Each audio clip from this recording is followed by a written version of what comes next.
Por que que sci-fi sempre tem raças super originais, mas fantasias são sempre elfos e anões? Eu me deparei com essa questão em um fórum na internet, bem na época que eu estava começando a revisão de As Lendas de Arlon. E esse foi o estopim para que eu criasse as raças de Ircárdia como elas são hoje. Histórias sci-fi como Star Wars, Star Trek, a própria Marvel, sempre tem raças super únicas, super diferentes, com características exclusivas daquele universo. Enquanto a maioria das histórias de fantasia usam sempre elfos, anões e orcs. Mesmo que os elfos de Senhor dos Anéis sejam completamente diferentes do elfo do Harry Potter, ainda são elfos. E eu me deparei com isso bem na época que eu estava fazendo a revisão do livro para poder mandar para Flávia. Isso me deixou bastante pensativo. Por que que Ircárdia vai ter elfos e anões se eu posso ter as minhas próprias raças como Star Wars tem? Então, durante a revisão do livro, eu comecei a criar e fazer as alterações necessárias para que as raças que inicialmente seriam elfos e anões fossem raças únicas que eu criei para esse universo. Com isso, durante a revisão, eu comecei a trabalhar nessas características dessas raças e transformando as raças nas raças que eu tenho hoje, que são os Durranos, os Linfes, os Treks e os Queen-Bamiches. A piranha provou.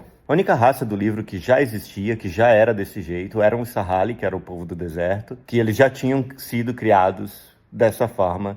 E vem cá, Homem-Lagarto, né, não é tão original assim, D&D também tem, e tá tudo certo. Ele só tinha um nome próprio, que as outras raças não tinham. E foi só depois do livro publicado, quando eu tava trabalhando no jogo Heróis de Solaris e quando eu tive a ideia de trazer a história do conto pro jogo, foi que eu comecei a pensar de fato na aparência visual de cada uma dessas classes e eu tive a ideia de fazer essas raças com essa aparência de animais antropomórficos, assim, né? Então os Durranos, eles têm a pele mais rochosa e essa aparência meio leonina. Os Linfes têm essa vibe meio raposa furry. Os Queen-Bamiches são menorzinhos e são como se fossem camundongos, assim. E os Treks têm essa pegada meio gorila com chifres de carneiro, são mais agressivos, enfim.